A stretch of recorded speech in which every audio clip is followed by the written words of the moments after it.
Hey, I'm Craig Paulus, and I'm a closing attorney, a title agent, a CE instructor, and I'm a guy who really loves the sound of his own voice. So I'm going to make some videos to help people out because real estate's absolutely nuts right now.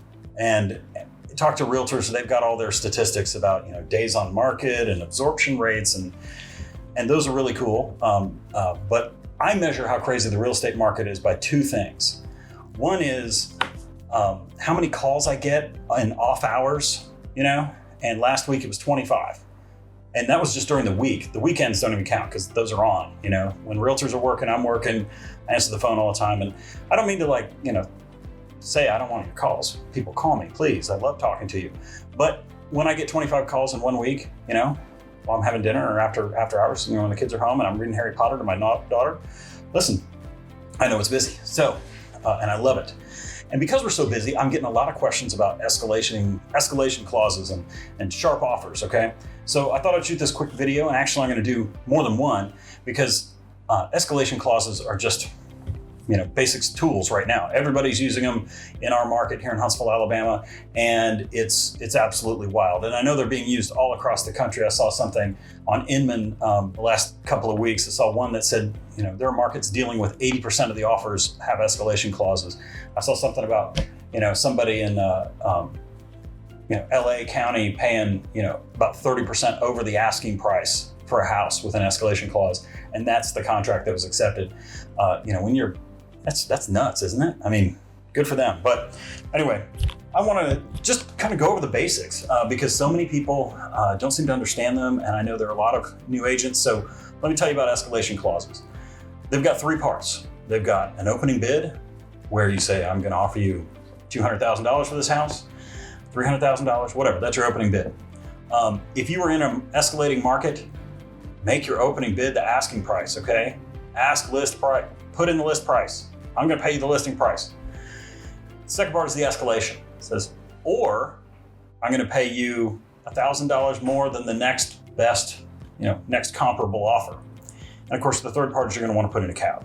So I'm going to offer you $300,000 or $1,000 better than the next best bona fide offer, not to exceed $325 or whatever your number is. Okay. So that seems pretty simple. The hard part is it's like a sandwich. The best part's in the middle, right? The best part is that escalation piece where there's an increment and talk about a bona fide comparable offer. Obviously, if you're making one of these offers, you don't want to find out that the competing offer was from the seller's brother-in-law who's actually in jail. That's not a bona fide offer, okay? So you're really going to want to see, you're going to ask to see that other offer. And it has to be an arm's length deal, and it has to be comparable, right? So what's the difference between an offer that says, I'll pay all the closing costs and give you $300,000. Other offer comes in and says, I'll give you $305,000, but you got to pay $5,000 in closing costs, right? Those are the same offer, essentially. So you can deal with that with different complexities, and a lot of brokerages are using very sophisticated formulas for, figuring out how they want you to present your offer and escalate the offer and take a look at those bona fide competing offers. But you can go as simple as saying better than the next best comparable offer, or you could go ahead and put in a formula. I recommend you do that. The formula ought to be something like, talk about the net proceeds, take a look and say, net proceeds ought to be the benchmark for comparison between the offers. And that's just because certain offers are having different loan types, of course, and if you got non-allowables that the seller's agreeing to pay, that kind of thing. But it's going to need to take into account those things. So when you're making the offer, when you're making an escalation clause offer, include all three elements. And that means an opening bid, an escalation with asking to see the bona fide offer, ask to see the other offer, okay? And also a cap. Okay? And sometimes I like to recommend that you just sprinkle a little bit of seasoning on this thing and say, hey guys, we're trying to put our best foot forward here. We're serious. If there's something else you need, we want to be the best offer for all those intangible reasons. Like we're flexible on closing dates. We're open to, retention of possession. We're open to whatever cranks the seller's tractor so that we can get this deal done. That's the real driving force behind an escalation clause. But when you're receiving one, and we're going to cover this more in the next couple of videos, when you're receiving an offer, you've got to evaluate what's the best offer. And in the next 2 videos, we'll talk about, seeing what the best offer is from the point of view of what's most likely to close. But also, look for people who are motivated, look for people who are going to give your sellers what they really want. And maybe most importantly, when you're receiving these offers, is don't be lazy. What I mean by that is you have, as a listing agent, an ethical obligation to present all offers. Now, the seller can instruct you that, I don't want to see certain things, but I know that there are agents who don't like math.